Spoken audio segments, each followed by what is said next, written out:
జనసేన శాసనసభ్యులందరితో కూర్చొని మొత్తం అన్ని పర్యవేక్షించి చూసాం. లోపల చూస్తే అంటే ప్రాబ్లం ఏముందంటే కొత్త అది చాలా 454 కోట్లు పెట్టి కట్టారు. 69 ఎకరాల్లో 7 బ్లాకుల్లో 7 బ్లాక్స్ 7 బ్లాక్స్ నిర్మాణానికి వాళ్ళు చేశారు. అది కూడా ఏం చేశారంటే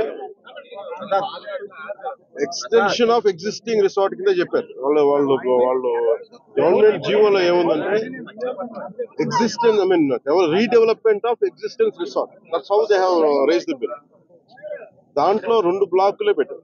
ఫస్ట్ వాళ్ళు పెట్టింది ఏంటంటే 7 బ్లాక్స్ లో బడ్జెట్ ఒకదానికి 90 పైన, ఇంకో దానికి 70 పైన, 2 phases లో ఇంతే. వాళ్ళు స్టార్ట్ చేసినప్పుడు 164 కోట్ల రూపాయలు 164 కోట్ల రూపాయలతోటి 7 బ్లాక్స్ ప్లాన్ చేశారు.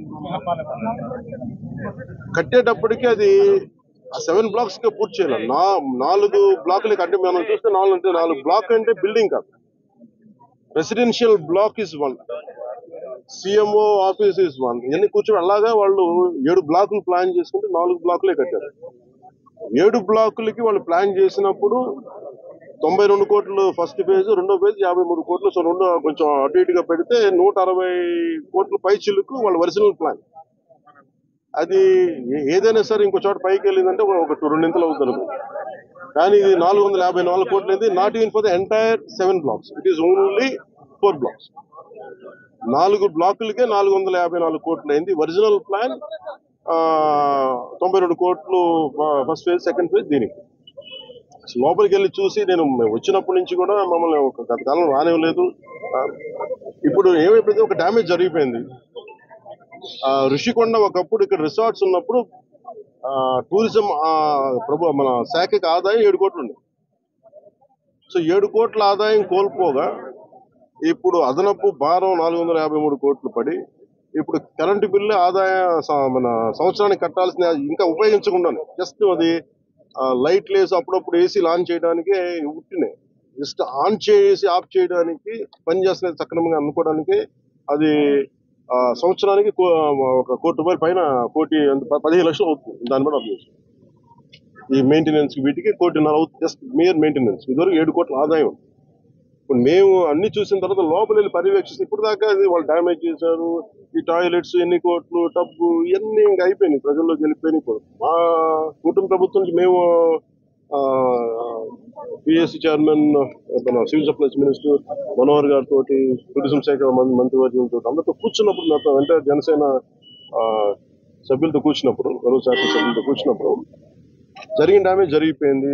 తొలచాల్సిన కొండ తొలిచేశారు, పాడు చేశారు. ఓకే, వీటన్నిటిని మించి ఇప్పుడు మన ముందు ఏముందని దీన్ని how well we can utilize 400 change చెప్పి ఎలా పెట్టాలి. చాలాసార్లు అనేక మార్లు మేము కేబినెట్ మీటింగ్ చర్చించాం. ముఖ్యమంత్రి గారు కూడా దీని మీద ఎలా చేయాలనేది ఆయన అందరిని అడుగుతూ ఉన్నారు. సో మేము ఈ పర్యటన తాలూకు ముఖ్య ఉద్దేశం ఏంటంటే,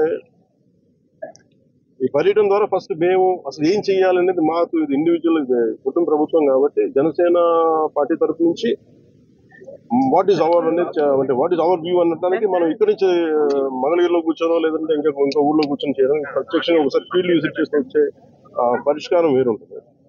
సో లోపలికి వెళ్ళి కూర్చొని మేము చూస్తున్నప్పుడు పెచ్చులు ఊడిపోతా ఉన్నాయి. ఆ సీఎంఓ ఆఫీస్ బ్లాక్ లో ఆల్మోస్ట్ వాళ్ళు ఎవరో పేషీలో కూర్చునే పైకప్పు పడిపోయింది, నీళ్లు లీక్ అవుతున్నాయి. ఇది 2 చేయాలి. ఒకటి, బిల్డింగ్స్ అన్ని సేఫ్టీ ఆడిట్ జరగాలి, అదొకటి చర్చించాం. 2, అసలు దీని ఎట్లాగా సేఫ్టీ ఆడిట్ జరిగిన వెంటనే ఎట్లా దీని ఆదాయ మార్గాలు పెంచాలి.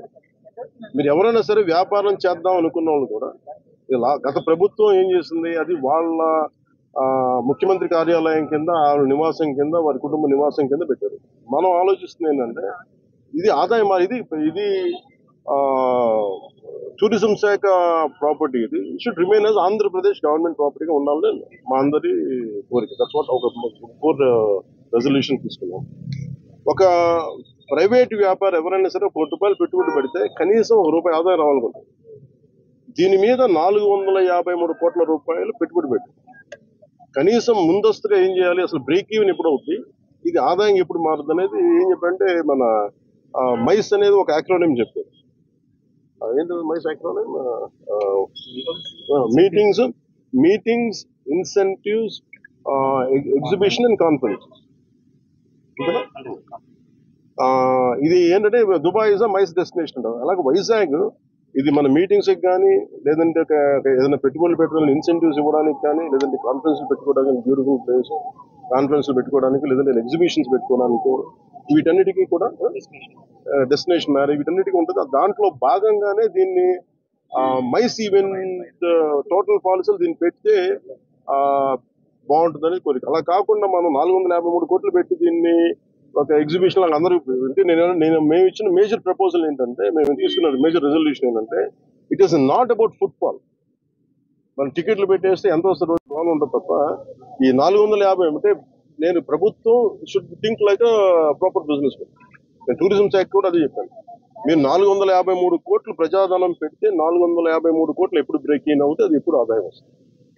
ప్రభుత్వం నుంచి తీయడం కాకుండా అందుకని దీన్ని డెస్టినేషన్ మీటింగ్స్ లేదంటే అన్ని కలిపి ఈవెంట్ చేయాలి. దీని మీద కూర్చోబెట్టి ఇమీడియట్ గా దీన్ని ఈ వింటర్ లోపు దీన్ని ఒక నిర్ణయం తీసుకుని నాకు ఎందుకంటే నాకు ఈ టెండర్స్ ఎలా చేస్తారో నాకు తెలియదు అవగాహన లేదు కాబట్టి దాని మీద అందరూ కూర్చొని చర్చించమని చెప్పారు. ఇది మేము గౌరవ ముఖ్యమంత్రి గారికి దీన్ని మా రెజల్యూషన్ తెలియజేస్తాం. అది ఎందుకంటే వాళ్ళు కూడా మన ముఖ్యమంత్రి గారు కూడా ఏమంటారంటే చాలా సార్లు మీరు ఏదైనా ఒక ప్రపోజల్ తోటి ఒక సలహాతో రండి మేము తీసుకెళ్తాం. అనేక పర్యాలు కేబినెట్ మీటింగ్ చర్చ దాంట్లో భాగంగా మేము ఇక్కడికి వచ్చి కూర్చొని ఇది కూటమి ప్రభుత్వం జనసేన ప్రపోజల్ గా దీన్ని ఎలా చూస్తున్నాం అనేది వారికి తెలియజేస్తాం. అలాగే మనోహర్ గారు మన సూచన ఏంటంటే దుర్గేష్ గారు కూడా వెంటనే మాట్లాడుతుండగా వెంటనే దీన్ని మెయింటెనెన్స్ చేయించింది. ఎందుకంటే దుమ్ము పట్టేస్తున్నాయి, ఆల్మోస్ట్ ఒక 1/4 ఇంచ్ దుమ్ము ఉంది. సో వెంటనే క్లీన్ చేయించిన ఎవరు పడితే వాళ్ళు వెళ్ళిపోతా ఉన్నారు. అందుకని దీన్ని ప్రొటెక్ట్ చేయడం దీన్ని కేర్ తీసుకోవడం. థ్యాంక్స్.